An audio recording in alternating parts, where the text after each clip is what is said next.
आता आपण ट्राय करूया मेदू वडा. ओ, हे वडे तर खूप मोठे आहेत. सांबार अँड चटणी. पहिले सांबार टेस्ट करून बघूया. गोड आहे थोडासा. चटणी ट्राय करूया. यमी. आता मेदू वडा बघूया मेन कसा आहे.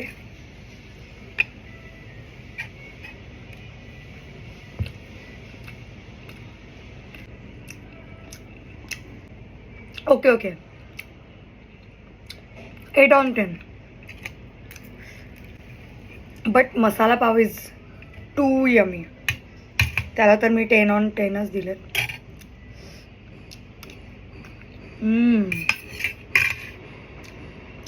एकीकडे मसाला पाव सुद्धा एन्जॉय करूया आपण.